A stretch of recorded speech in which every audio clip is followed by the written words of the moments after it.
Welcome, Xacaron, to the Chi podcast. Excited to be here. Yeah, so you're like the perfect candidate for this kind of stream of the Chi podcast, People of the Path. So when I started it, I wanted to have kind of three main flows that the Chi podcast went into. Wisdom Speaks, where it would just be me kind of monologuing insights and things that came up from my experience. People of the Path, and that would be people like yourself that I meet along the spiritual journey of self-growth, that you connect and you vibe, and they're people that add to your life, whether insights or whatever meaningful interaction. And generally they're also those on that journey of self that want to be of service to others because they've reached such a degree of inner value from self-work. And then finally inside the journey, which would be kind of me streaming my own inner journey. And so with People of the Path, what I like to do is basically bring to light the people that I meet's journey, like what they're currently focused on offering to others and serving, and what it was that brought them to that point. And just getting a feel for what led them to that offering, what it is they're offering, and how they are being of service. Cool. So, cool. I appreciate you joining me here and valued to be here. Yeah. I'm extremely keen to see where this conversation flows. We always have some pretty insightful, pretty in-depth ones. So, hello everyone. My name is Xacaron. I guess let's start with what I'm offering. I work on the physical, mental, emotional, and spiritual attunement stuff, right? So it's a multi-modality support system, integrating both the sort of internal and external worlds of a person, how they experience life, and how we can sort of work together to then allow them to like synthesize and integrate experiences and lessons. So I've always been really, really intrigued into self-development work. I was plunged into that quite early, finding how I can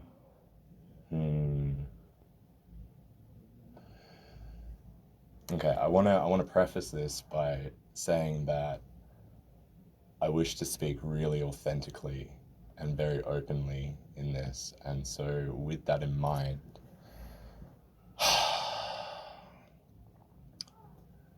so my own sort of development as a person came through very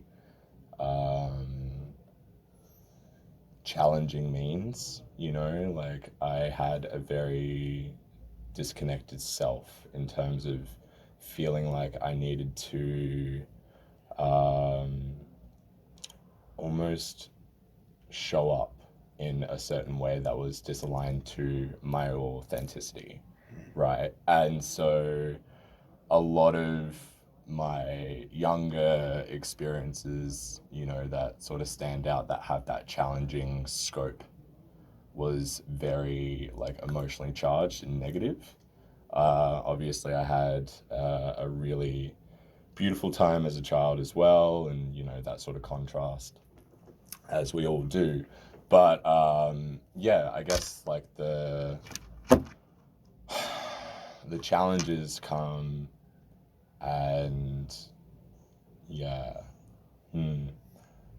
I'm questioning how deep I would wish to go here, because I'm just like scratching the surface. And it's hard to do it at a high level, isn't it? Sometimes when you're like, what is the right amount to approach this with? Yeah, absolutely. Whatever you feel is comfortable and what comes up for you. Yeah, absolutely. So to have like a lot of clarity around this situation, because we have sort of been speaking a bit. I've really been focused on like neurobiological development and emotional development because I had a really like major car accident when I was younger, and had a lot of like I had a sustained brain injury. And so the disconnection that I was speaking about through my authenticity comes from that sense of physical disconnection, right? I wasn't really aligned to my own physical self, which means that my life was disjointed in a earlier developmental stage, and the psychology around child development, and how that comes about as well is really, really fascinating, because children have to go through certain stages of development to have that sort of psychological structure. And so with a neurodivergent brain, I'm sure a lot of people can sort of relate to this. You sort of have a different skew, like a different perspective, a different lens on the world, right? You see things a little differently because your brain's organized in different manners. And so becoming more, I guess like connected to my own sense of self throughout my life has really been like a major focus and a major challenge at the same time, right? They sort of go hand in hand. I feel like, what we get brought up as a kid with, or like the way in which we, our needs as a child, we end up, or at least in my experience, I've ended up sort of evolving in my own path to give myself what I needed when I was younger. Yeah. And so having that recognition, having that sort of path, that vision of where I'm wanting to go has led me here, right? And so I've been so intrigued in the spiritual path, because I was like, my God, I don't know if we can swear on this. Yeah. Cool. Because I was like almost about to. I was like thrown out, and I was like, okay, what is life? That's what I meant. Like I was brought to this sort of like viewpoint, this vantage point, looking over my life and being like, well, what the fuck? So that's, brought me to this, and continuing on in this mental and emotional space, the spiritual and energetic, as well as the somatic. Being able to ground your experiences in the cellular body, is so important, because that's where we live from, like in this life, right? Our mindset, our emotion, our spirit, let's say, is brought into this life for around about 100 years, right? So realistically, everything that we experience is within the body. And so having the connection to the somatic experience, the body's experience, allows us to have that connection to our mental state and our emotional experience as well. And having that context of like, cool, I experienced this then allowed me to have that sort of emotional framework, right? And then that's propelled me this direction in life, this trajectory. Yeah. And it seems to me that when we go through our trajectory in life, typically we're set on a trajectory that's not our own. It's our environments, it's our parents, our friends, whatever it may be, that kind of sets us in that trajectory. And usually it's not for our highest good, more often than not. Oh, sorry, let me rephrase that. Okay. It is for our highest good, but it's not for, our immediate well-being, perhaps, is what I was trying to say there. Sure. And it then gets you to a certain point where you keep going down that path, and then you're like, actually, this isn't serving me. And then you like look at your life and you're like, what am I doing? And then you realize, okay, now I have to overcome all of this social conditioning that this is what I'm meant to do, and choose what you want for yourself. And often that requires you to completely, let's say, for myself at one point, that took me down the path of drugs and party life and, quite low vibe stuff that comes with that. Sure. And to separate yourself from that, to be on the path that you know is going to make you feel better by improving yourself requires you to separate from that, but it also requires you to leave those friends behind sometimes. And it's like a choice of, do I want to stay with what I've got, or do I want to face the potentiality of being alone, but know that I'm honouring what I need to do? And I think a lot of people can get caught in staying in their circumstances because they're like, well, it's better than being alone. But then there's that path, once you may be alone for a while, but once you become accepting of that you can be by yourself and you appreciate your own company and you go into self-acceptance and healing and all that, and then you tend to attract better quality circumstances to your life. Is that what you were talking about when you were like, you looked at your life and you were like, what the fuck? Or was it? Pretty much. When we have this double check, this double take of our life, and we go, I need to either improve or I'm going to stay stagnant. Yeah. Right? If we recognize that we look for similarities in our external to match our internal worlds, right? I can assume here, and if I'm wrong, tell me. But like when you were in that drug scene, that party scene, you were going through that sort of low vibe situation, your internal state reflected that, yeah? Oh yeah. Right. So as you were sort of moving out from that situation, you had to go through and be like, right, this is an aspect of me in which I want to change, but that aspect of me shows up around my friends at this stage, or around my family, or around like, people at work, right? Yeah. And so it's like, it's recognizing how we can shift that within ourselves, right? And for myself, going through that and being around people that are serving me for the moment, but aren't serving me long term. Yeah. Right? Yeah. Because like realistically, in ways, like we've got a few different aspects, a few different facets of how we are expressed. And a part of that is how we are looking for instant gratification, looking for instant approval, like that instant sort of reflection of I am here, this is me in the experience, right? And so having that recognition of these friends that I'm surrounding myself with, they are serving a means because they are instantly a reflection of who I am now, right? Like they're showing up through their own world, through my own world, in a way that I project my experience onto them and see like, all right, this is the context that I give you, right? And you do the same because of the experiences that you've had with me, and then you create a boundary around who you think I am, right? And we sort of interrelate in that narrative. We're playing different actors, different parts, and have you heard of the saying like, people will show up in the same parts. This isn't actually verbatim, but like Paraphrasing. Paraphrasing. The essence of what I'm trying to say here is like people will repeat certain behaviors, right? Or like you'll get one person out of your life and another one will be exactly the same. Yeah, right? 100%. Yeah, it's that same thing, It's because I'm creating this narrative around our interaction and I'm putting this importance there. And so shifting that within ourselves and shifting the narrative for us will then shift how people show up. Yeah, 100%. Yeah, I've definitely witnessed that in my own life.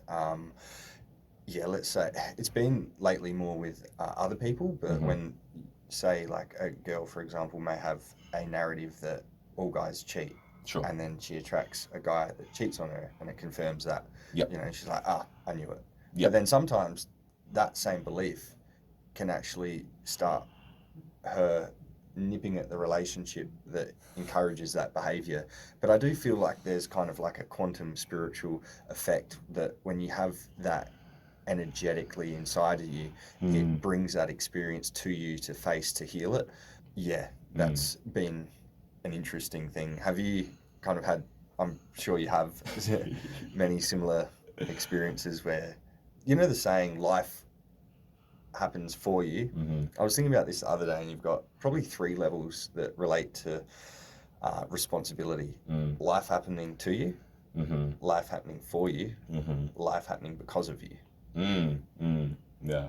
I'd also like to add maybe a life happening with you, Yeah. you know, because like, you know, taking action, you know, cause and effect, Yep. right? Are we staying in, are we being affected by our life, and are we actually being that victim, like having that victimhood mentality? Yeah. Or are we like actually changing our narrative, changing the way in which we approach ourselves, and then changing how we act? And so, you know, that life happening because of you. So what were the three? You said life happening to you, life happening For you. and life happening because of you. Yeah. Cool. Or at least that's been my trajectory of the way that I've perceived it. Because at some point, let's say in a more victim state of trying to change the external, life's happening to me, why is this? And then going to more of a spiritual framework of belief, life's happening for me. And I still do believe that to be true, because there are experiences that are beyond my conscious choosing that attract to me, that I do feel are for my highest benefit, even if they're not positive. And then going a bit further on in the journey, it's about consciously choosing what experience and what I want from life. Because in the life happening for you stage, you can kind of follow your heart and somewhat be, you know, in the first instance, life happening to you, you're being thrown down the stream of life into experiences that typically, because you're not taking the lessons from them, it feels like chaotic and unpleasant. Life happening for you tends to be a bit more of a positive framework, where you're being followed by your heart. So you're following your heart into more like light, positive experiences, you know, synchronistic interactions. And then beyond that, it seems like there's the life happening because of you, where you've balanced the dark to light stage, and now you're like, okay, now it's time to actually consciously choose what I want to bring into my life and move towards in life. Yeah, absolutely. You hit the nail on the head with the synchronicities, I reckon. Yeah, we can absolutely move from victimhood to empowerment, right? And yeah, that is absolutely a choice. In a way, we do have control and choice in our life, but at the same time, you know, like we are one speck of a giant dust ball, right? We are like infinitesimally insignificant, right? Because of how small we are, and yet that's only in this one construct of the physical world and our interactions with it, right? To sort of stay a little bit more grounded at this point in time, recognizing how like allowing life to happen sort of gives you a bit more control over life, because it's almost like swimming in and through a tide, right? It's like, are you going with the rip? Are you going with the wave, the flow of life? Or are you swimming against it? And are you like losing your energy to actually do that? And another sort of analogy comes to me is going down a stream, right? When you're in a canoe or a boat or something, it takes a lot more energy to paddle upstream than it does downstream. And 100%. so listening to sort of the little signposts and watching that Definitely. can sort of give you, and it's definitely given me in my life, sort of little like adjustments. 100%. You know? And I think that was a valid point you brought up, that should probably be weighed against life happening because of you. That's in maybe life path, but not every minute detail. You can't control your life to that degree. There is surrender required, and life's still going to happen for you, and there's still going to be things you're going to need to allow and accept. So yeah, that's a valid point to have as an asterisk next to that. But I definitely vibe with the stream of life analogy, metaphor, because the way I kind of see it is like in the initial stages, victimhood, you're facing the flow of life, and experiences are just hitting you in the face, and you're like, why is this happening to me? And then at some point you turn around and now you're flowing with life, and you're like, oh, like I was just facing the wrong way. It was me. It wasn't life. Wow. Yeah, it's definitely. Yeah, absolutely. Being able to face the right way. Yeah. You know, um, it's like, how are you pivoting in your life? How are you moving around the flow? You know, I know for myself, like I inhabited a really victimhood mentality when I was younger. You know, as I was sort of saying, in terms of my experience, I'm like, why the hell did this happen to me? Like, I had no control over that, right? But like transmuting that and sort of transforming that energy and utilizing the experiences that I've gone through, the challenging, tumultuous, sort of mountainous experiences that I've had to climb, and go like, wow, if I didn't have all this shit to go through, then I wouldn't utilize it as fertilizer to allow me to grow. You know, Yeah. it isn't nourishing me because of all right. So like, we've got this whole recognition of like ego versus soul, right? And usually people are like, oh, ego bad, soul good, but like the ego is so fucking beautiful, right? Because it allows us to have individuated consciousness. It allows us to actually interact on a personal level rather than getting sort of immersed in the collective consciousness and whatever. So having this individuated consciousness and the experience that comes with it allows for us to go through the contrasts, you know, the juxtaposed experiences of our life. And so, as you're sort of saying before, things happen for the best reasons, right? Even if they don't look like it at the time, because they set you up later on in life. 100%. You know, your soul is like, you know, this. Yeah, this is where it starts to get a little like iffy because this is my interpretation of it. Like, you know, like a soul in my interpretation is this larger entity that we inhabit, or like our entity then comes down into the physical matter reality and whatever to go through these experiences, right? And have this shadow integration period in which we can then learn lessons and everything, because in, you know, the peace, love and light fifth dimension sort of perspective, you know, if you believe in that, there's no contrast, right? But there's no growth in that. Yeah. So like we do inherently, if like we sort of inhabit these experiences, we inhabit these personas, these identities, these people, right? I inhabit myself, but I change as well, right?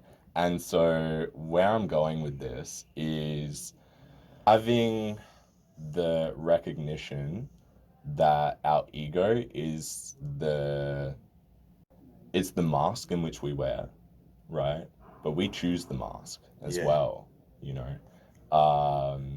And the play in which we are going about in is also sort of our choice. Yeah, for sure. Because all the challenges that I've experienced have then sort of allowed me to step up to that and go, well, this is what it's teaching me. So again, you know, I'm not saying that I'm perfect or anything. I've still got my challenges and I'm still, you know, moving through it, as people would say. But it's still this sort of perspective of appreciating how much variety we get to experience and where we get to choose from, right? Yeah. Yeah. So much came up for me. Sure. All right, ramble. So the ego is a part of yourself at the end of the day, and it's what gives us, you know, this incarnation in my perspective. Yeah. I once had an experience where, you know, in my spiritual journey, I condemned the ego and, you know, saw it as evil and like was trying to abolish it. And I came to a point at some time where I was meditating. I envisioned the ego, and it was like a little like cartoon monster in a triangle with an eye. Sure. And it was like soft and like squishy. Yeah. And it Illuminati sort of shit. Yeah. But like Anyway, for whichever reason, that's the way it appeared to me. Sure. But the way I'd been treating it had it cowering and fearful of me. And I realized it was expressing this emotion of like, it was like fearful of me. And so it was acting out. And I realized, you know, I thought I was in my higher self, you know, above it. And I'd been not giving love to a part of myself. And it made me understand that it didn't need to be rejected, it needed to be accepted. And the more that I've gone into that, yeah, I've tried to accept all aspects of myself, because I've been fortunate that I've had states of at least perceiving to be in the higher self state. Yeah. Now that I look back at it, I think there was still some flaws, but Sure. it felt highly spiritual at the time. And at the same time, like, I was living in quite alignment with who I wanted to be. And to me, that's what the higher self is. If you make, let's say, 10 consequent choices in any experience, if you had the decision ahead of time, this is how I would ideally, optimally like to behave. If I'm triggered, I want to handle it this way.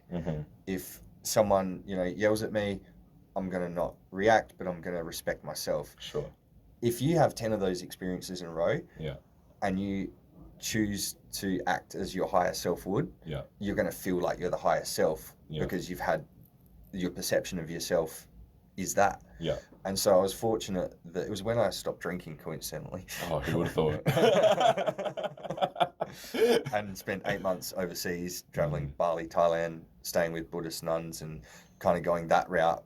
Very enlightening experience. Yeah. And there was like opportunities where, you know, I could benefit my own needs and self-gratification, or put that aside and prioritize the best interest of the other person, which I did a few times. And, you know, overall, there was very little times I was reactive in that 8 months. So I had this like really strong feeling of, you know, being the creator. Even at times I experienced mushrooms on an island, and I totally tapped into that creator state. But there was one time on acid, and it really had that strong sense of being the creator. But I could also discern there was like a little bit of ego in there, like distorting its experience, because it was feeling like, you know, I was the creator, but everyone else wasn't at that time. And like I was conscious of it. And so I was like, I'm not going to buy into that too much, because I realized that there's like, and I was able to not, you know, get the superiority complex taken on from it, even though I experienced it. But it was quite interesting.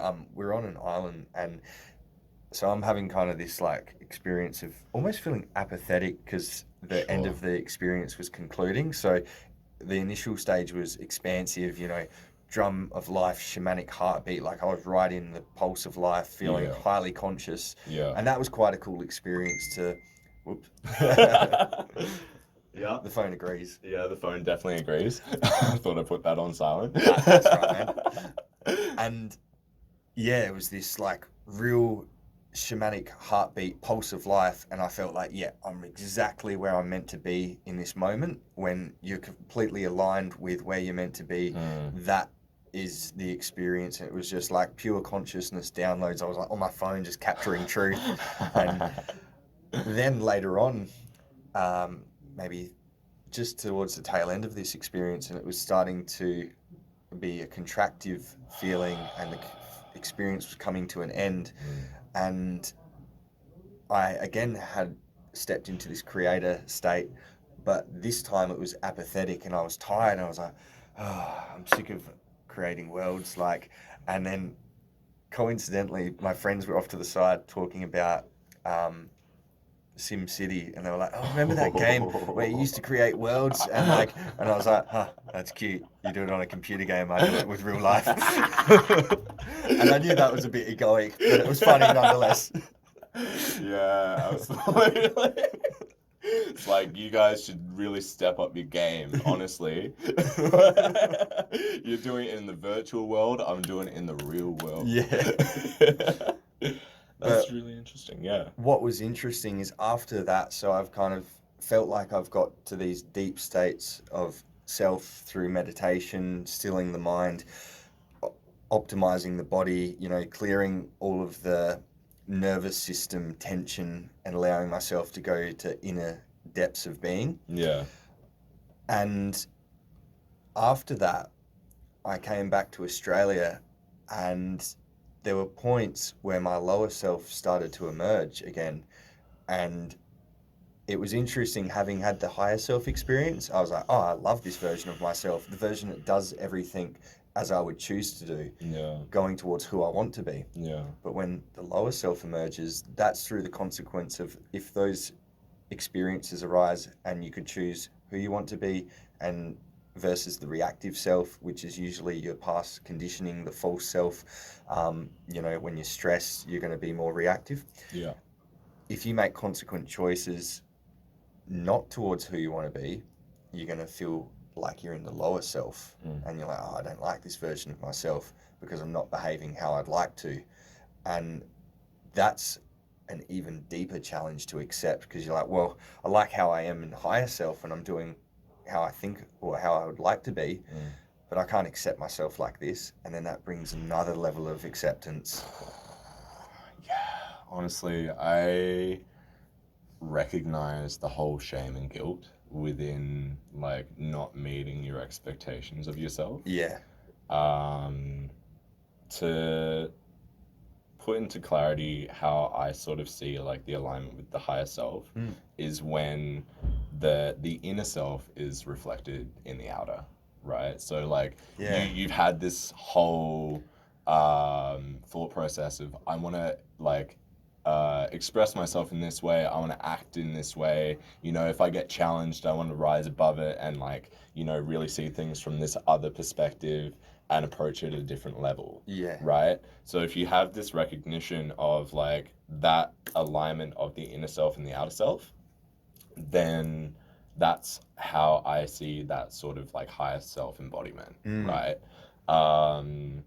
And with the whole like egoic integration aspect of like I'm the creator and everybody else isn't, but then also having the also having the shame, like the emotional content around saying like, oh, I should be doing this, I should be doing that. Like, how have you had that integration of the shadow self and accepting that?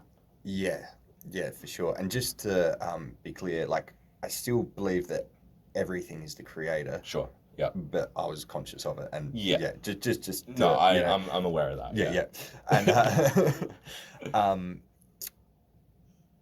but with regards to the acceptance of the shadow self, I feel like that was the journey when going through the lower self phases. Like last year, I was working away with good guys, but in the lifestyle of heavy industry, drinking, smoking, gambling, and that was actually a past pattern of mine that I was then, I'd spent 8 months attempting to be a spiritual health coach and doing everything for my health and well-being, to be then thrust into this environment, living with guys that are in those habit patterns, and I was kind of found the irony in that I was like, and this is what I used to do back when I was 16, and it was a part of my unhealed masculine that's the way I behaved to get acceptance from other men, because that's what I felt I needed to do.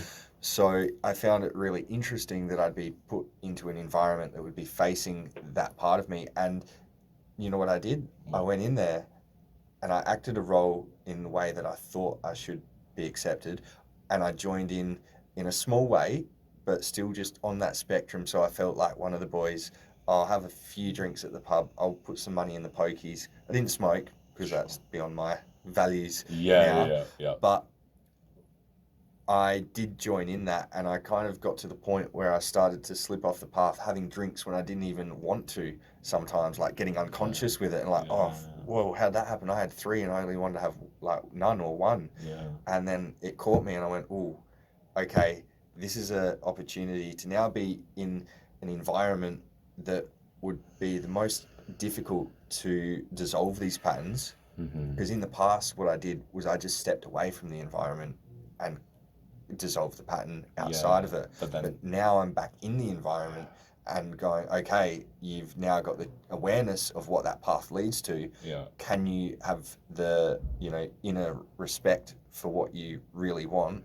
Do you want to go back to living the way you were in not honoring your body, mind, and spirit? Or do you actually want to choose what's in alignment with your values, even though this environment is very difficult to now break out of them? Yeah. And at that point, I chose to honor myself, and I stopped gambling and drinking, even though it was, very small, the amount I was doing it, considering I hadn't done it for a few years. Yeah. And so for me, that was the integration of the shadow self, because that was a part of myself that when I left that environment, I rejected it. When someone goes on a health journey after those days, and they're like, fuck drinking, fuck gambling, like, oh, you do that, you're a fuckhead. And really, you're saying that you reject that part of yourself, that version of you. And so that version of myself recycled up to be integrated. Yeah, absolutely. Yeah. And I feel like when we have these, like, larger, expansive experiences, right, it gives us the ability to hold that, right? With almost like, how can I put this? When we are challenged, right, to step up and evolve as a person, and we do that, right, and we step into this new version of ourselves, then we almost know better, right? And it's this recognition of like, cool, I'm capable of holding this expansive energy within myself. So when we go into a regression, potentially, if we are all healthy and we're all like, we're kicking absolute fucking goals in our values, in our life, personally, professionally, emotionally, mentally, physically, we're just kicking absolute goals, right? And then we sort of like start slipping into old habits. The absolute gift of going back into an environment that was previously challenging and where we got stuck, but having this like new improved version, like in quotation marks for people that aren't actually watching this, the new version of ourselves still needs to integrate the old energy, because it's really easy to separate yourself from that and go, oh, I'm not this person because I'm not exhibiting those behaviors. But then that energy is still present within you, and it tries to find different things. So like, let's say that, you were like, someone was really, really into drugs, into that soul, like searching for fulfillment. Yeah. Right. But then they're just like, oh, I don't want to do drugs anymore. I want to be healthy. And so they do workout. Right. But then they get so obsessed with workout that energy is just becoming detrimental to their system. Yeah. So it's really about like coming back and recognizing how we can cycle back to old behaviors and then integrating the part of ourselves that needs that, like we're trying to fulfill a need and we're trying to get some sort of fulfillment out of a behavior. And so personally, having been challenged by those as well, like previously being addicted to weed and stuff when I've been in a pretty negative state, and then coming back to that at points and times in my life and being like, well, what's perpetuating this behavior, right? Like, what am I not meeting within myself that then gives me the ability to seek something external to fill that. Yeah, exactly. And so like having that and being like, all right, cool, I can utilize this tool for self-reflection, because that's sort of what I did. Was like, it was really internal. It allowed me to see things from different perspectives. It allowed for, on a neurochemical level, create different connections, which then changes the way you see things. Like that's why like mushrooms and acid work really well in changing the thought patterns and everything, is because it actually creates different neural grooves. Right. So it allows us to have different emotional like connections to the content that we've previously experienced, and so have different interpret thoughts it in different ways. Exactly. And then I really want to go into this. Like, an experience, whether it be drug induced or personal, right? It's on a neurological and somatic level, right? it creates a framework around our experience. Like our mind creates a framework around our experience, which then allows us to synthesize the information from it, right? But the experience itself is expanding, right? Yeah. So when we meet an edge of ourselves, and you can really feel that agitation within your body, and you're like, oh, I don't know, right? You might feel excited, you might feel anxious, you might feel whatever fucking feeling. And then you step into that, it's actually expanding the neurology within your body, right? Your neurology expands when you have a previously unknown experience, and then you have that synthesized into your own being through the experience itself.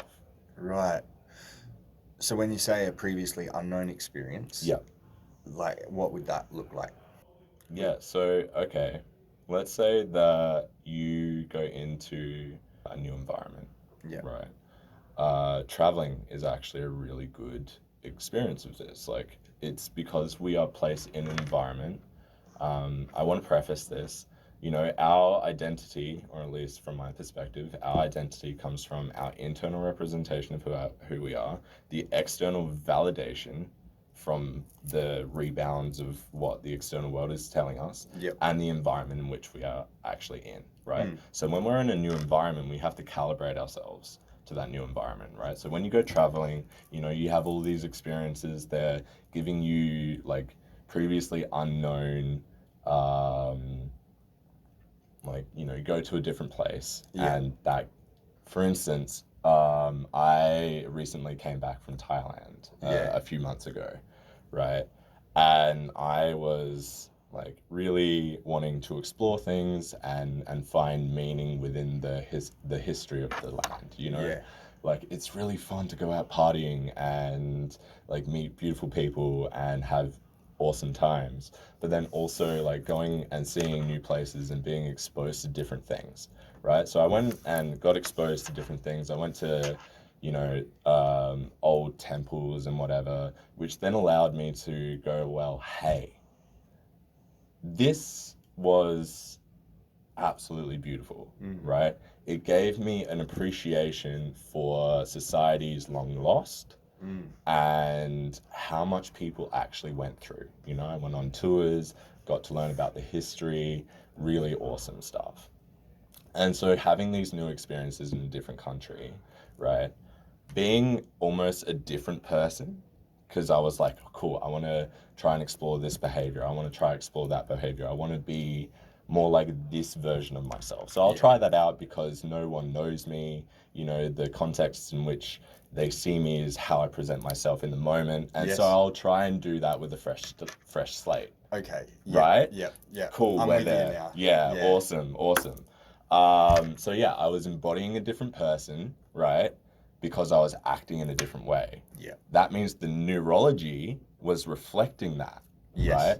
And it expanded on my sense of identity. It expanded on my sense of self through the experience, right? That's one of the beautiful things about traveling, because let's say you're in your place where you've grown up, and everyone's got a image of you, their internal representation of you as what it's been for the time they've known you. And when you try and, you know, if you've got growth friends, it'll happen. But if you've got people that are, you know, maintenance friends or legacy friends, as I call them, you know, people that have been there for a long time, and maybe like you've grown apart, but what was counts for something, or maintenance friends where, you know, it's there for a laugh, but you're probably fulfilling each other's needs to some degree. Like, you know, I don't want to be alone. I want someone to hang out with. If you then try and completely up-level yourself to those type of people, can be really conflicting, where they're like, no, I know you as this certain image of Xacaron, and they'll want to bring you back down to that. Like if you're a person that's in the drinking scene and you're like, oh, I'm going to stop drinking, and they're like, you always drink, you can't not drink. Like, it would be too far out of their image of who you are to them. When you go traveling and you meet someone, it's the first time, you're then bringing who you are in that moment, like you said, and then 5 days later, you might have gone away from that experience and went, I could have handled that differently, or I might up-level, integrate it, and then you meet someone else, and then you're the next version of yourself, and you can have this just constant growth that you wouldn't get when not traveling. So absolutely. Yes, yeah. And like when meeting new people, we're creating like who we are in comparison to them, you know. So yeah, we can absolutely evolve and grow with each new person that we meet, which is why it's so hard to break out of the expectations of family, right? Exactly. Because they've seen you for so long, however much your life has been, they've seen you throughout it all, right? Yeah. But they haven't seen you in states that you haven't been around them. Yeah. And so it's really interesting when you have this like really growth orientated life experience, you know, everything outside of the family dynamic is basically the life experience that allows you to grow and expand into the ways that you want to be as a person. And then coming back to that, let's say over Christmas or fucking, you know, some sort of family gathering, whatever, and then your parents are like, well, so what's going on? Yeah. And you're like, I don't know how to express that. Yeah. Because it's outside of the boundary in which they see you. So I'm really fascinated with how my parents are, right? And it's been a little challenging but very interesting journey seeing them outside of the parental role, right? And seeing them as themselves, not in the role of parent. And then it's also fascinating in me trying to grow and expand as a person and trying to sort of prove to myself and prove to them that I'm not just a son, like I'm a person, right? And I want to be seen as that, but I have to show up as that as well, right? When we, you know, have mates that only know us as the drinking buddies, right? And we then go, well, I actually don't want to do that anymore. It breaks the thought that they have of you, right? And this can be really, really interesting because on a personal level, I've had a lot of difficulty expressing my emotional state because I didn't feel comfortable. I felt like really, really agitated when I was younger. My nervous system was absolutely shot to shit. And so almost reparenting myself and creating a safety within my internal experience has then allowed me to have expansive growth orientated experiences in the external world, right? So as I've created more safety within myself, my boundary of what I can step into also expands. And that's what I've really appreciated about having the tumultuous experience I expressed when I was younger around having that brain injury is like being able to actually explore where my physical boundary was in comparison to what I knew I could become. And the matchup was crazy because when I didn't match, when I wasn't congruent to that, and I was like, well, this isn't matching up, then I would give myself shame and guilt and say like, I would have some really negative sort of self-dialogue. Well, you know what is quite interesting? I have a few things to Yeah, throw sure. in there. It seems to me that the more that you go into darkness, the more you can go into light. And it seems like the more darkness you experience in your life and like challenging pain and trauma, it gives you more of a load to heal from, which can be quite a task. But at some point that turns into gold and you become so grateful for it and that's a good sign that you've healed from it when you wouldn't change it if you could. That has so much wisdom that results from that. It seems like definitely on the path of service to others, the more experience you've had into the darkness, the better. It definitely doesn't feel like that at the time. No. And I've heard the spiritual belief that you are only given as much as you can handle in a lifetime.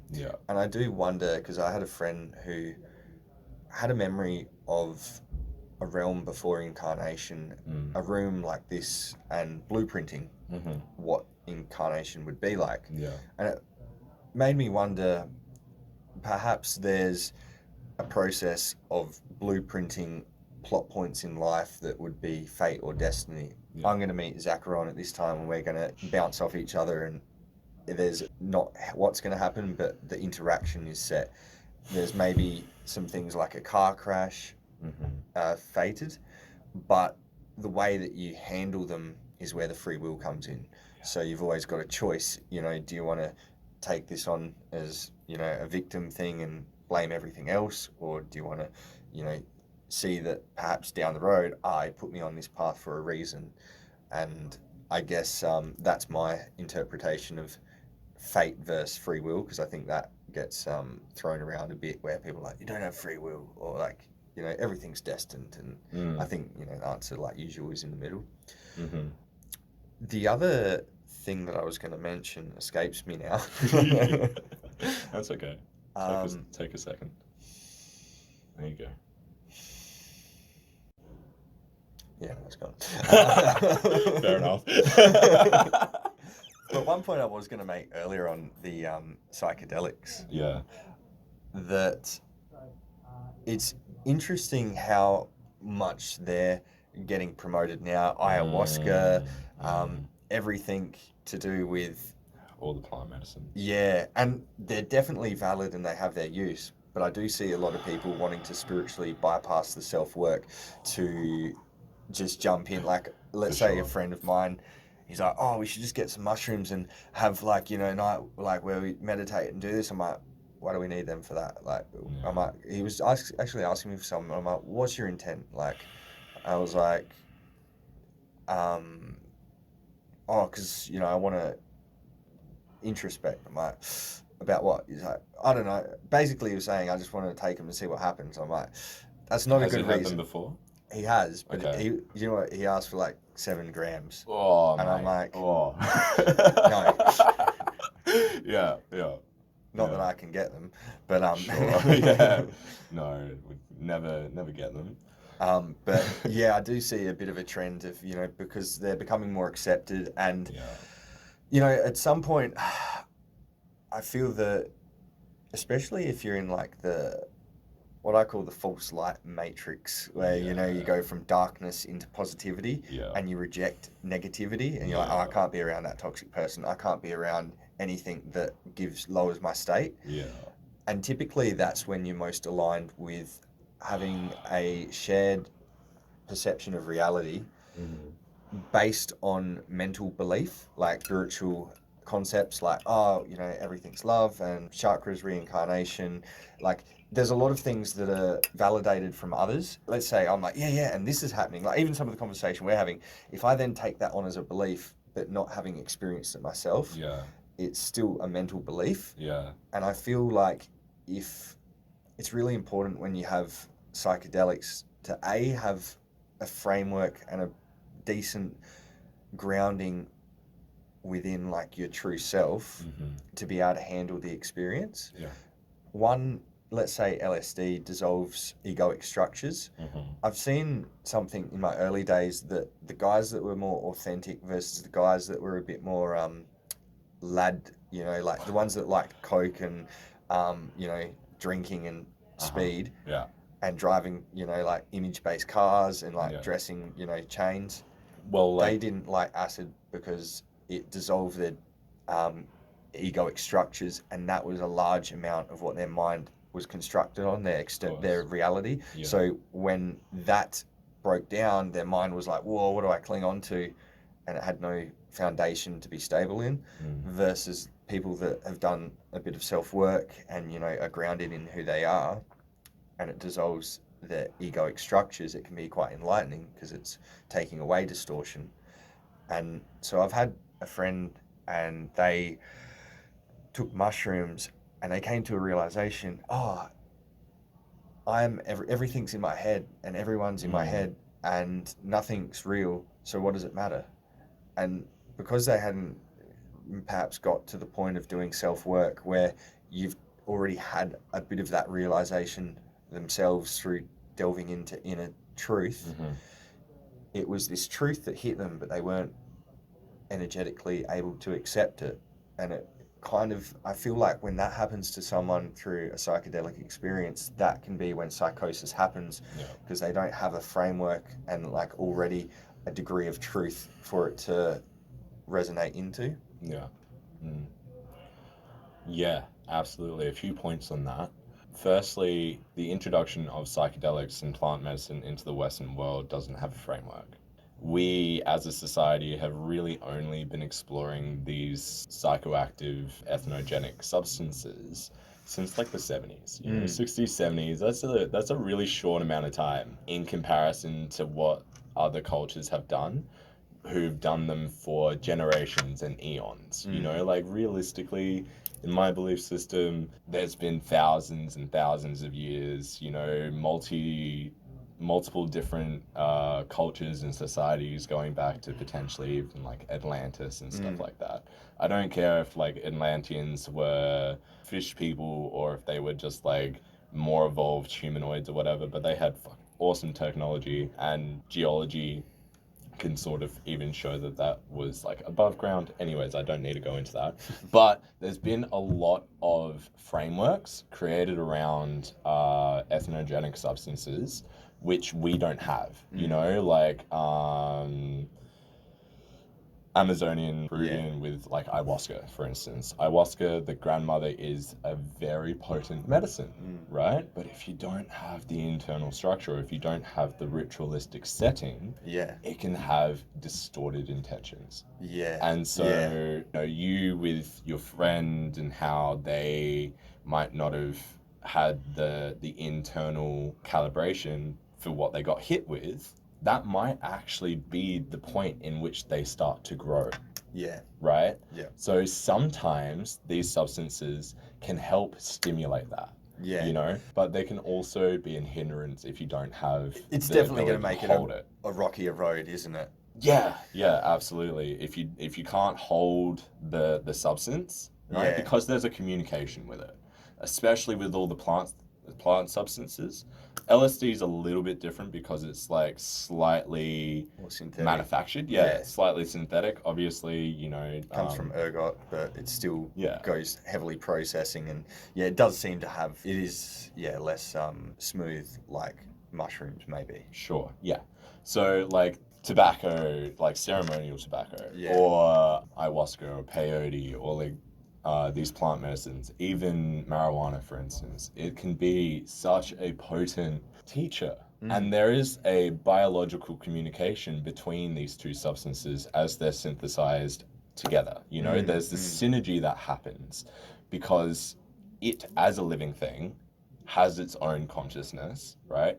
And it wants to experience how it is to be communicating with a human in its own way. If you look at trees, they have a diverse capacity to communicate throughout the forest, and why wouldn't that be the same with a being to being? So these plant medicines, these teachers, they're really here to stimulate a lot of growth. And a perspective might be like that's how humans started to migrate differently from monkeys, is that some monkeys ate mushrooms. The stoned ape theory. Stoned ape theory, it changes the neurology, changes the perspective, changes the biology, it's all that communication. And so what that is about is having this recognition of how you're actually going into it with an intention. Right? And that's the key, isn't it? Like, have a sacred space, set and setting, if you want to look at it from a Western point of view, but definitely holding it sacred and having an intent does seem key. Absolutely. You know what I'm going to do? I'm just going to quickly hit pause. Back from break. And we're back. Welcome back to the Chi Podcast. So we were speaking about intention, right? And how that really affects the way in which we approach situations. This was in context to how we sort of interact with those plant medicines and everything, but it can also be brought back to how we're sort of living day to day. Like what's our intention in the morning? I've been really getting into the practice of like having 20 minutes in the morning to have stillness. And then from that space of like, where is my body in this moment? One of the things that I've learnt for myself has been breath work. So in terms of the somatic experience of what I offer, breath work is it, along with a lot of other things, but like that's primary focus. And so, me being like the the guy that always wants to experience novelty and new things and have the most highly attuned spiritual experiences and whatever. I'm always going for that sort of the next sort of exciting state. Yeah. But my body was just, over the last week, I've just been really in really low energy and just trying to integrate a lot of different shifts and stuff. Because going through a point in time in my life that is giving me quite a bit of slowness, the emotional slowness, the physical sluggishness, the life situations that are just showing me where to go and recalibrate, which is something that I really, really appreciate, because otherwise, you go, and it's that whole sort of hustle culture and whatever. And so checking in with myself over the last few days, and probably last week, I got up and was watching the sunrise, and I was like, I really want to do some breath work at the moment, but I just really don't feel like it, right? I don't want to do breath of fire or dragon's breath or any sort of high intensity pranayamic breathing. I just don't want to. So what I'm going to do is literally just take a second, which turned out to be 20 minutes. Yeah. And just breathe where I'm wanting to go. Not allowing, not forcing the breath to be bigger or smaller than anything, and just allowing my own self to breathe in unison with where I'm feeling. And that's so interesting, because if you'd had the expectation to do 20 minutes, it would have required effort, and you may have only got 2 minutes. Yeah. And I've done stuff similar to that myself, because let's say when I've been consistent with meditation and I've gone deep into it, once you access deeper states of meditation, what's possible, and then you're not getting there and you're like, oh, this is frustrating. There's been times where I've probably sat for 5 hours and just been like, wow, I'm sitting here until I get to the inner state. And I've done that for a couple of days in a row. Yeah. And then I've broken through all of the unprocessed emotion, all the noise of the mind, the thoughts that hadn't been given attention, past almost let's pretend the mind's this room. And when you haven't been giving it attention through stillness and watching it, it's like you're on the outside and there's a bunch of industrial fans just blowing papers around, which are your thoughts. And if you were trying to get into the room, papers are just smacked, thoughts are hitting you and you can't access it. And then it's when you finally start to go, okay, let's just look at this one, and then you get caught, and then another one hits you, and then another one. But eventually you start to be able to maintain focus on a particular point in the room. You're like, okay, that, and then you're grabbing thoughts, and then you're like, okay, I acknowledge that, and you're letting it go. It's getting trashed or filed. And then you continue to do that, and as you do so, the fans reduce in speed and the papers reduce in numbers. The thoughts subside and the mind becomes calmer. And as that continues to happen, you gain more access to the room and you get in your mind.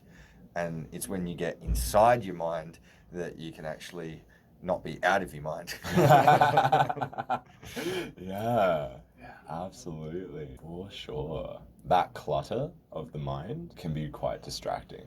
And I feel like in my own journey with meditation, my intention was to have that no mind state, to go into really, really deep meditation and be like, cool, I'm fucking there. Right? A lot of people say that the intention of going into meditation is to be watching clouds, right?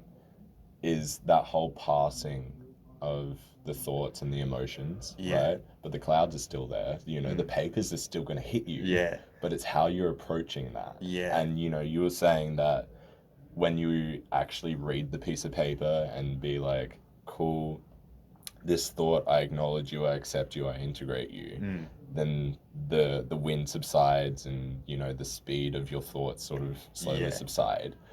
That really is the purpose, I guess, for some, of stillness meditation, because there's so many other different types of meditation as well. There's active meditation, there's mantra, there's yoga as a meditation. There's these different scopes of meditation that people sort of don't really see as meditation because they have this whole like, I'm gonna have to be a Buddhist monk and sit there for 8 hours and then do some stretching and then, you know. Yeah. But it's really fucking fascinating as well because like the monks, right, did all the yoga and all the physical strength training to be able to have that connection to their body to drop in deeply. Yeah, and that's definitely a part of my kind of perspective these days, that I guess ultimately like my mission is well-being. That's what I want. And I even prioritize that over longevity health sometimes, to the point that so I want to feel good in the moment. Like I seem to be geared towards, but initial stages that obviously went towards short-term gratification. Sure. But in the long term, that takes away from well-being. So you're like, okay, that's not the sustainable path. So how can I create a sense of well-being in a holistic way? And, you know, let's say I was just like, prioritizing health, like longevity health, lifespan. Let's eat this type of food that's going to be good for you. It's scientifically backed. Yep, I'm going to do all that. I'm going to exercise. I'm going to do that. But then that's not taking into account what is going to nourish my soul. And there are times where perhaps not eating the epitome of health is actually what's going to be better for your well-being and consequentially better for your health. Because you see so many people that grind things out, and when it depletes your inner sense of well-being, that seems to cause stress and then have consequential issues. And I guess it's your vitality being dropped versus, you know, just your health. Like you can have good blood biomarkers, like if you get a blood test, but without the well-being, you know, for me, that's not living a holistic life. So what I'm trying to do now is optimize the body, mind, and spirit, by spirit being in alignment with my values and what I feel like is my purpose and meaningful, with the mind being focused and disciplined, quiet and still, and then with the body increasing its capacity for energy and also the energy flow, which will come through oxygen, blood flow, and nutrients. Absolutely, yeah. And, you know, then you could probably get into the wheel of life and then optimize, you know, the other patterns in your life, how much you've got egoic structures that you're identified with and living through reactivity and past conditioning, and then, you know, how you're showing up in relationships and what life path you're on. And then we're getting a bit in the weeds there, but to me, that would be what would create well-being. Yeah, absolutely. To build on that, I've heard a really beautiful saying: a happy donut is better than a sad salad. Yeah. Right? Yeah.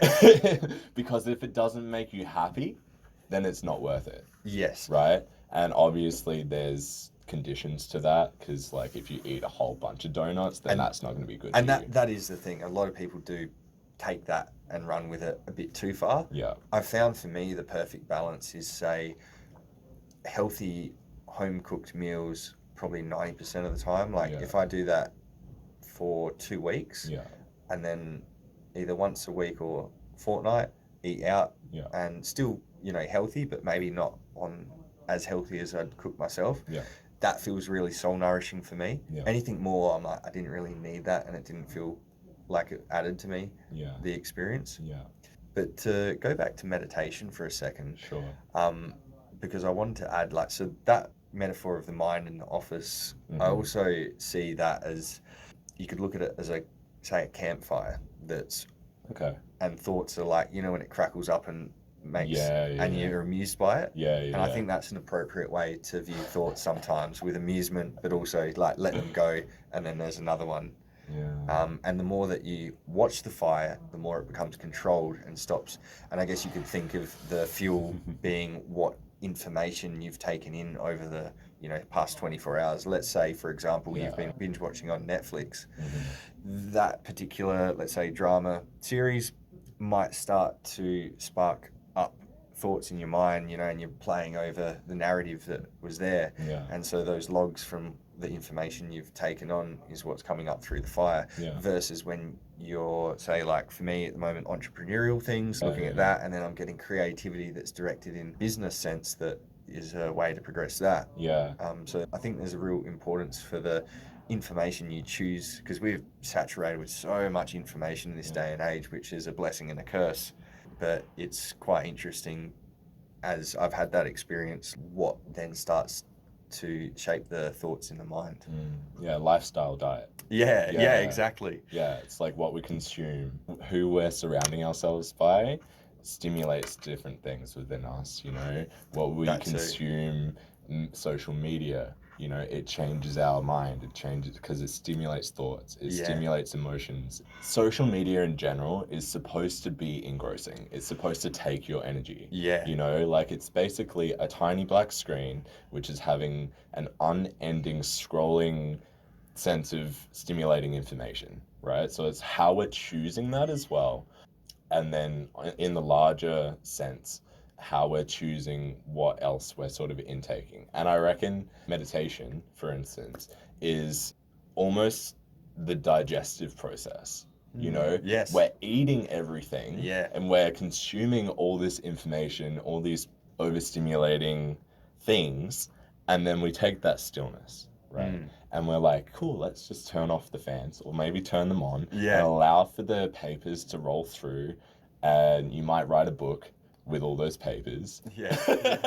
But eventually they will start to sort of flatten out and lay down. And it's that whole digestive process, so then we can excrete all the things that we don't need 100%. and then synthesize all the nutrients within the lifestyle diet, right? That we can then choose for energy conversion, and then that sort of propels us towards our goals and our aspirations. You know, like for me in this moment, I am like really, really focused on business. Yeah. Right? I am getting so much information around how I am now and how I can evolve both my own business through my passion and be able to bounce off others. You know, like I have mentors that I look up to.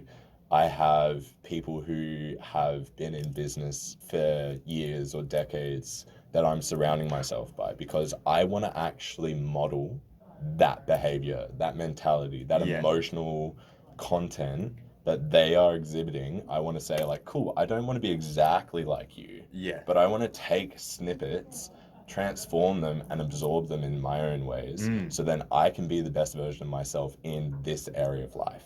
And relating to business, that is looking at, you know, both the practical, being able to do things, and also the what's sort of pushing that forward.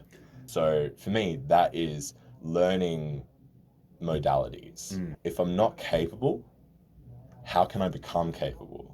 And that's a really interesting thought that I just want to sit on later on for myself, because that is something that I'm really stimulated by in this moment in time. It's like, how can I become a better version of myself? But yeah, learning, right? So like learning different modalities to then integrate into my own practice, which then I can share, right? Because 5 years ago, I did not have the capacity to hold myself in a way that I do now. And so I had to go through the experience of learning these different modalities or life experiences and learn from that, to then have that sort of like robust capacity to hold myself. Because as you were saying before, you know, people who go into the shadow are more capable of holding people to that depth of shadow. Right? So I've needed to delve into my own self and really reconfigure who I believe myself to be, but also who I connect with, you know, in different moments. Because I'm here with you in this moment, but who am I in, you know, 2 hours? Am I still the same Xacaron? Or how am I experiencing life differently?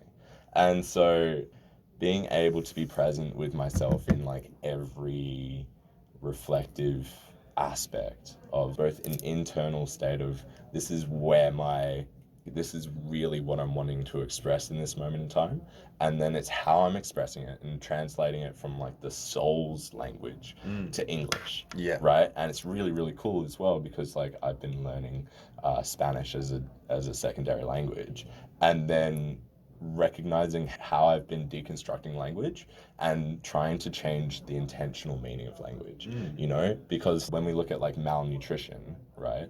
I don't know if you've looked at the etymology of that, but Spanish, mal means unwell, right? So unwell nutrition. And so like for me, that is like amazing to see how words are constructed because they genuinely have a frequency. Yeah. Right? Yeah. Like their frequency, like how we feel it in the body, how it's then translated into the physical reverberations of the larynx and the voice box. Yeah. And then on an atomic level, how it affects both our physical being and the person that we're surrounding. Like how I'm speaking now is genuinely affecting you on a atomic level, which then is stimulating certain perceptual changes within your mind and within your body, which then is wanting you to actually contribute to this conversation and fuel the energy of this space. Yeah, and that's going into like feeling what you're saying. And it's interesting when you use certain words that, you know, if people have been using them in a certain way, it's like that kind of collective thought form tends to shape what they actually mean, because you could have something like jealousy that in the dictionary doesn't actually translate to the way it's used now, but you say it and it feels like it has a certain thing associated with it. So yeah, it's interesting, the selection of words to actually be what resonates most with people too. To add on that, I really love the word manipulate. Yeah. Right? Because it's almost like we are magicians and we're manipulating the space around us, right? But manipulate has such a negative connotations that it's almost like, oh, I'm going to change you. Or like, you know, I'm going to manipulate you and control you. It's not that, you know? Manipulation is changing of state. I don't know the etymology of it, but my connection of it is changing the state of something, right? I'm not trying to control it.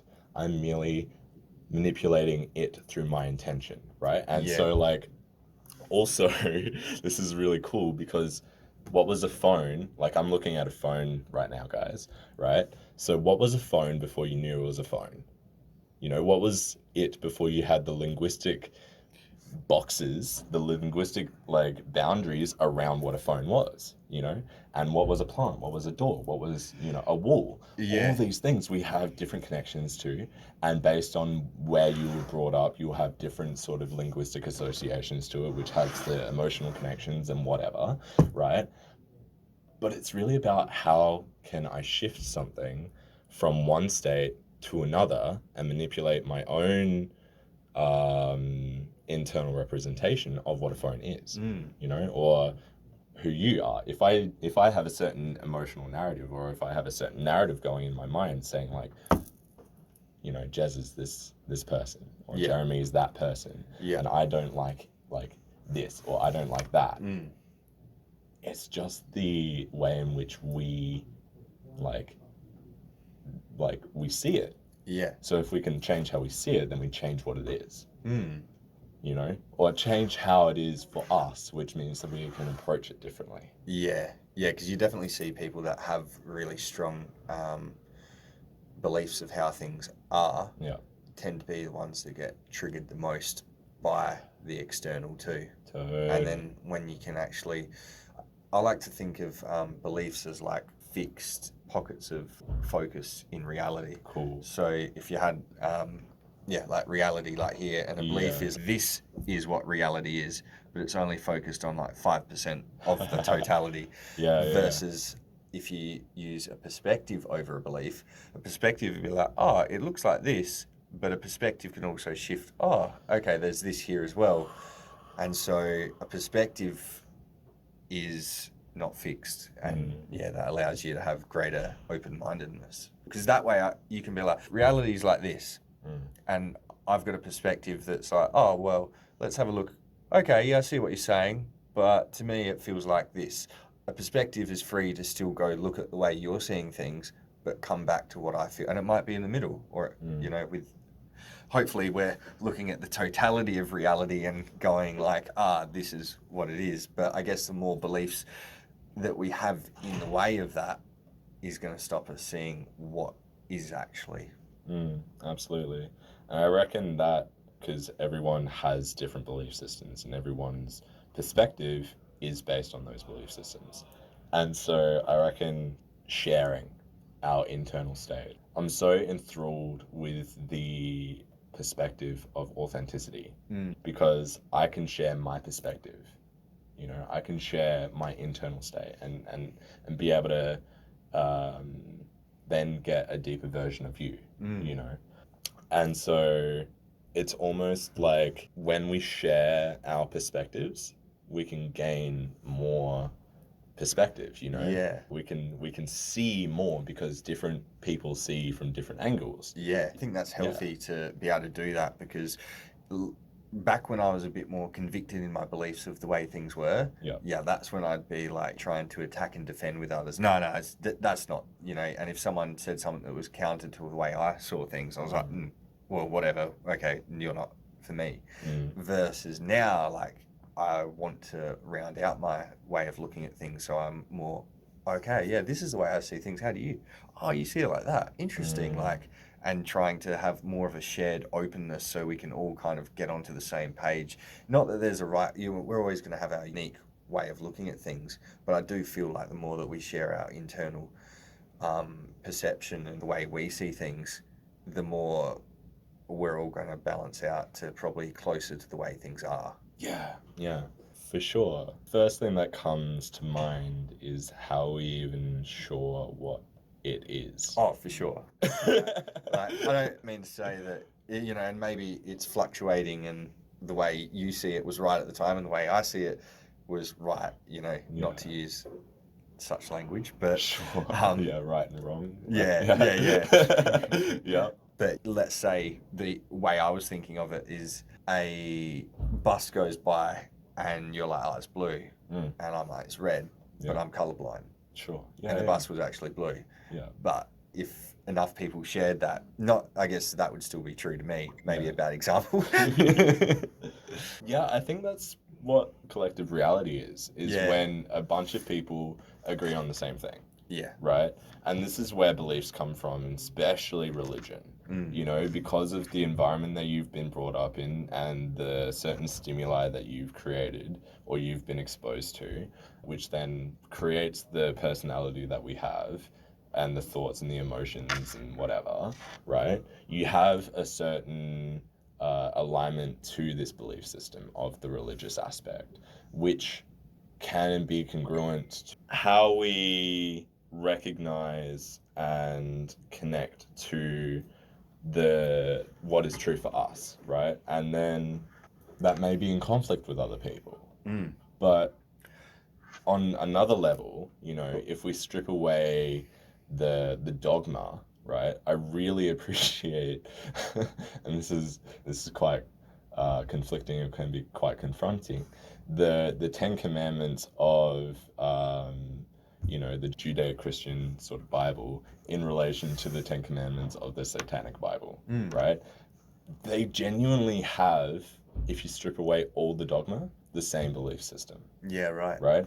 It's treat other people with respect, but also treat yourself with respect. Yeah. Right? And like that's genuinely the case. If I can be the best version of myself and I can then contribute to the society in the best way that is fitted for me, then that is my role, right? That's the role that I'm placing myself in. Yeah. And this is also like contextualized in certain, like, some people are very scientific, some people are very mathematic, whereas some people are artsy and very creative.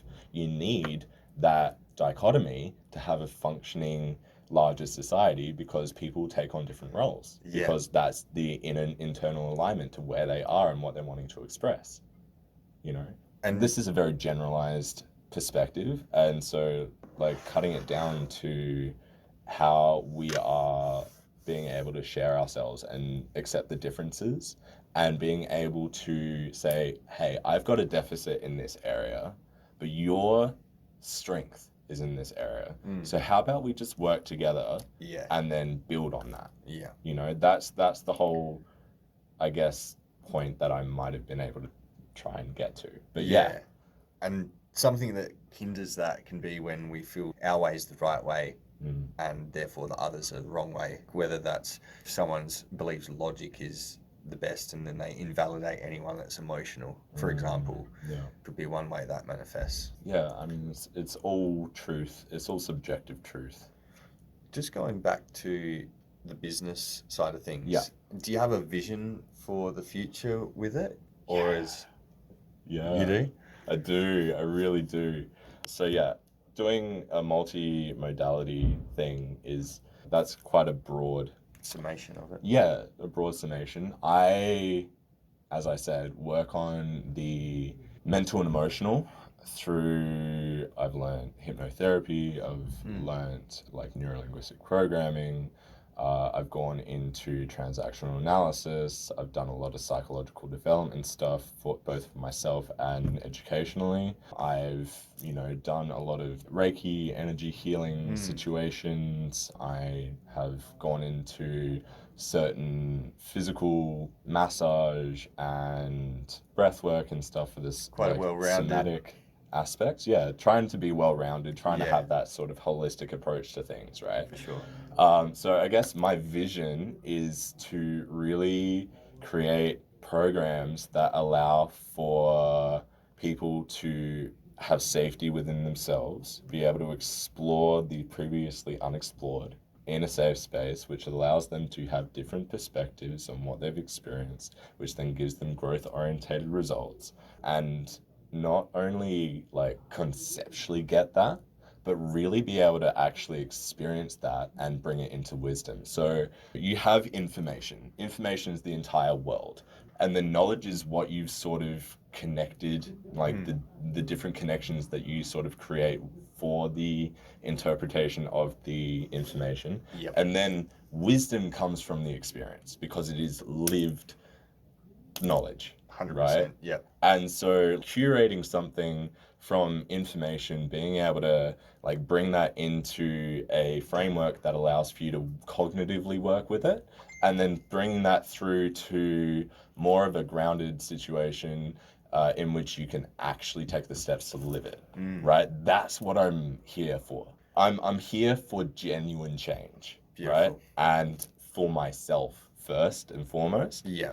And then bringing that into a business framework, which Yeah. then I can present and say, like, this is the way in which I can lead you through that. And I deeply respect that approach because I've been on this path of wanting to be service to others for since 2019 now. Yeah. And it's been interesting to see, it seems like in my experience, the entrepreneur path can be on a spectrum from authenticity to sales. And I've tried to stay authentic, sometimes at the detriment of sales. And so it can be on a scale of authenticity to sales. Right. And yeah, me trying to be only authentic, not having any sales, I just want to serve people and I'm not going to sell them at all, has caused me to spend 8 months trying to be a coach and not actually getting enough money to continue that journey. So I'm not helping anyone. And what I've realized is the sales structure isn't evil. It's not bad. It's the way you use it, like money. It's a tool. The thing that I realized is when have someone come into your sphere that you may be able to help, it's not about just trying to get them into your program or offer. It's about putting their best interest first and to be of true service going, what do you need? Okay, I see what you need. Maybe this book. It may be this other coach's offer. Exactly. Oh, actually, I can see what you need is in a perfect alignment with what I offer, and I'm happy to offer that now. Yeah. And that to me is like the balance of the two. You can still have sales funnels, you can still have all the things that are, having a sales pipeline, in terms of having your visibility out there and getting people to go through that process to get to that point. But then it's not about going, I want to make numbers so I can have a 10K month or whatever. It's about actually trying to tailor the solution directly to what they need. For example, I've gone into a coaching program previously that was $6,000 for a group coaching as me as a participant. Mm-hmm. And I wanted money mindset coaching primarily. Yeah. And they're like, yeah, 100%, we'll get you there. And I went in, and that was probably like maybe 15%, 10% of the course. And so I didn't feel like I was getting, because that's what I was there for, 100%. I wanted that. And I was only getting 10% of it. So I was getting like, let's say $600 value. It felt like $3,000 value to me. And I realized I didn't ask enough questions. I just kind of put faith in and went, oh, yep, cool. I didn't do my due diligence. But also they were probably of the persuasion they're going to get value from it anyway.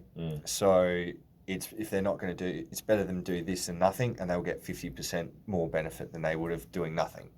But what would have been even more optimal is for me to work one-on-one with someone that specializes in that in a more direct setting and go, hey, what's coming up? Let's overcome that.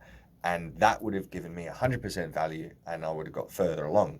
Absolutely. So there is, degrees of, because there's a saying out there, sales is service. Yeah. And I feel like sometimes people bastardize certain things like that. Like the more that you pay, the more you pay attention to a point. Sure, it's how much you give value to what you're going through, Yeah. Like if someone has let's say a $6,000 course, right? Or how much was it? Yeah. 6,000, right? But they offer it for $200. Yeah. Right? You're not going to be as invested. 100%. So it's that whole like I'm going to pay what it's worth. Yeah. But it's also figuring out where to place your energy, place your money, place your attention. Yeah. And for me, overpaying actually caused me to pay less attention because I was like disillusioned with it. Versus, yes, if I'd not paid anything, maybe I would have been like, because there's times where I've bought something because it was free or $7 and then I didn't do it.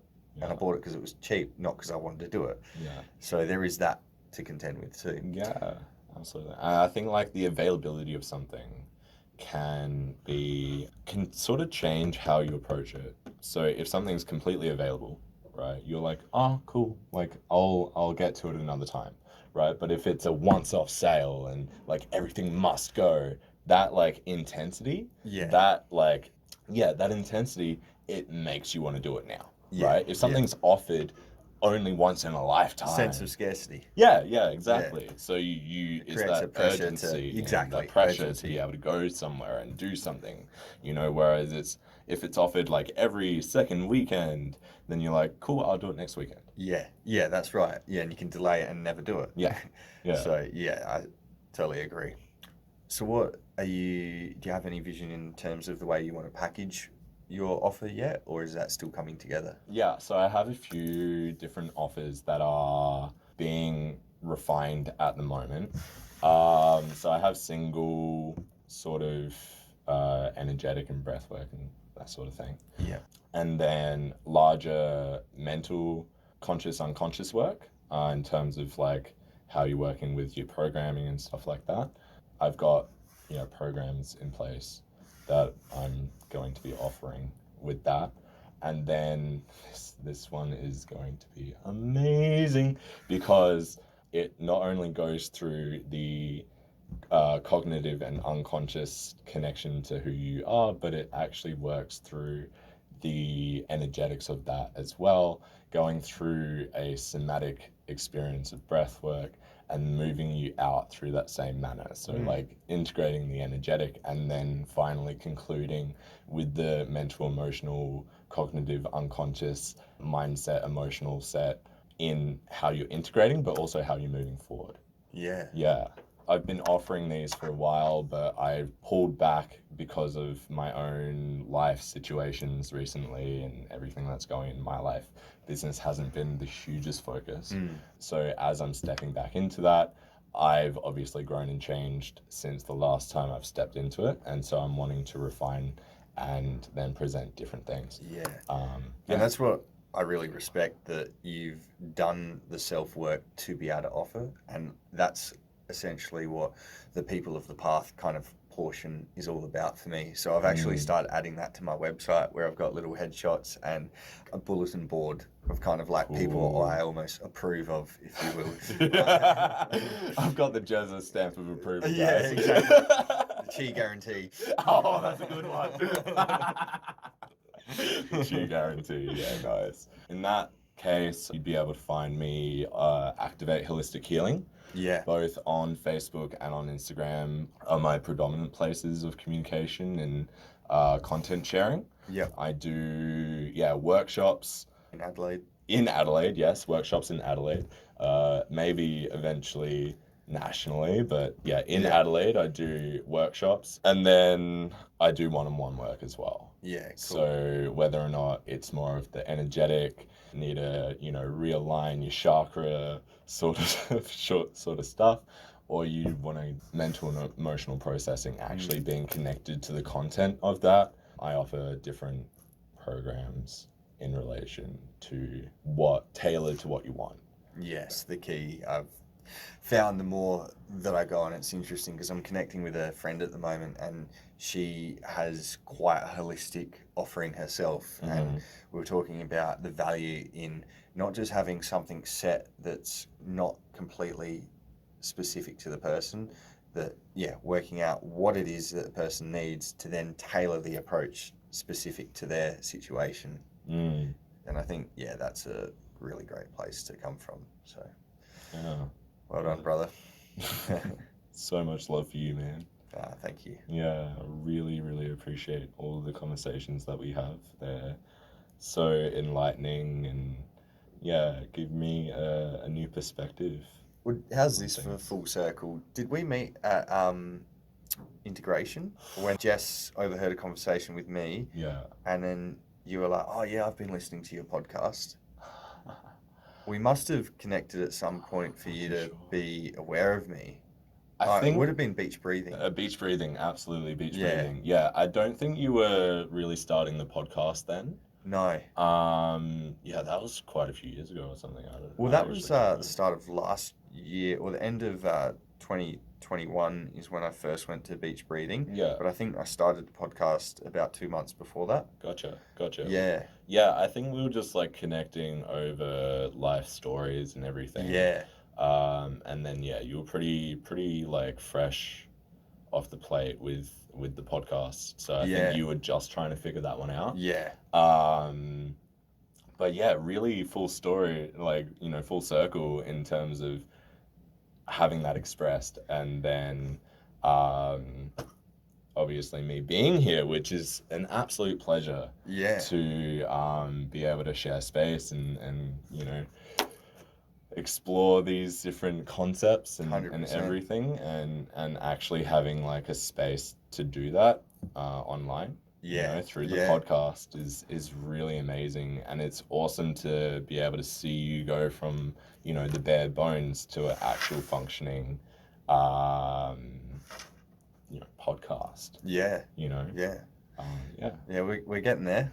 Yeah. It's feeling good to make it have that service to others within it that then can allow more service to others, expand from that. And that's actually something that I'm trying to work into my business model, where I've got a certain percentage, I can't remember what I actually worked out, let's say 25% of the business revenue goes into charitable ventures, and not charity, because I don't really. So what do you like?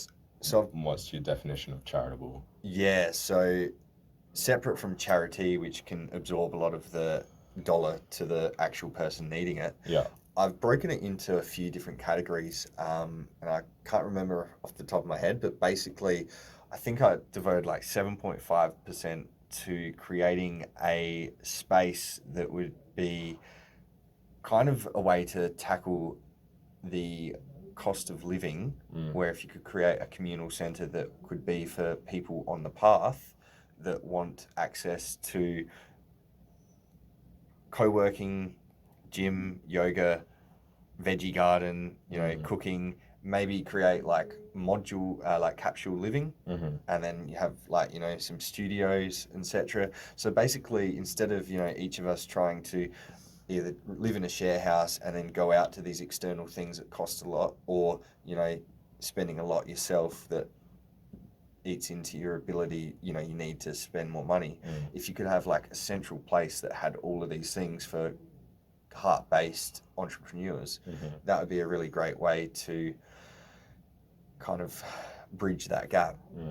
So that's a bit more of a long-term goal. Then I've got a percent to set aside to help people in the conscious community that may not be able to, like, let's say, you know, you may have found someone that you come across and you're like, you know, if you could have had some help here, you would be able to heal yourself or get to a better position to then serve others. So I wanted to not let, you know, because some people can get to a dire place where they end up, you know, end of the line. I'd rather catch it before it gets to that point, and giving them support early on. Then there's another level that I can't think of, and then there's also like a little bit less going to, say, people at the end of the line, where it's maybe not going to make a change in the scheme of things, but it will in the moment, and it will just spread a bit of positivity and, you know, positively affect them for that day at least. So like food to the homeless, you know, at a point. The other one was a percentage also going to like GoFundMe ventures that might be like children with illness, or, you know, something that's just like a general goodwill thing that, you know, altruistic giving. But like probably the first two are what would be like that they've got the highest percent, because I feel like that's going to directly contribute to the people that will then be able to pass that on to others. And then those last two is just about like, you know, spreading a bit of positivity. Absolutely. And I think, like, you know, as we create different connections and connect with people that are on the path, right? Usually people that are on certain paths align their values, right? So like people on this sort of path would share a lot of values, right? And that would include healthy organic food that don't have any pesticides or, you know, chemicals sprayed on them, and healthy alkaline water that doesn't have any like fluoride or anything like that, you know. And there's beautiful people that do provide those services, but having a communal hub in which people like live and work and give and share would absolutely be amazing for not only the people of Adelaide, but wherever that's based. And there's so many different communities around the world that do that. And so creating one that is, you know, for people by people, you know, and have that genuine connection to how they're relating and how they're affecting beneficially in multiple ways, whether it be food or whether it be a service, you know. One last question before we wrap up. Cool. Yeah. What do you think is the thing the world needs most right now, or would benefit from? Acceptance. You know, I think we judge each other a bit too harshly, and coming to a common, not a common understanding, because I don't, like, I get the word understanding, but like I don't really resonate with it. Sharing a common goal comes through acceptance, you know. And like with all the things that are happening now, all the disturbances within the world, all the, you know, like 3D cat, like, you know, the shit things that are happening in the world, because there's so many. We can do that, but like on more of a personal level as well, you know, like if we can accept the person in front of us, then we can also be able to work with what they're giving us. You know, if I'm challenged by you, how can I be curious around what you're giving me through that challenge? Because obviously if I'm triggered or if I'm activated in some way, there is a space for me to learn. And so going into and accepting other people for who they are and recognizing how I can better, like how we can better work with that, I find to be like really, really important these days. Yeah. It might just sound all like love and light and shit, which I don't really like. The love and light without the shadow I don't like, but Yeah. like the concept of how we approach people, yeah, and how we can best work with that comes from authenticity, which I've sort of been speaking about throughout Yeah. this thing, and which is why I've been so open as well, is because, you know, my connection to myself, dropping deeper into myself, then gives almost permission for other people to do that as well. And then we can share so much more. Yeah. So it's through the acceptance of ourselves and the acceptance of what we're being brought in this life, whether it be people and opportunities or challenges, you know, it's all there for our growth. And so, yeah, I guess that's it. It's, you know, like dropping into what is actually reality. Yeah. And being able to be practical with what's happening and have that acceptance of the situation and ourselves within that, because then we can better work with what's actually reality for us. Yeah. Yeah. Beautiful. Thank you, brother. Thank you, brother. Bring it in for a hug. Yeah.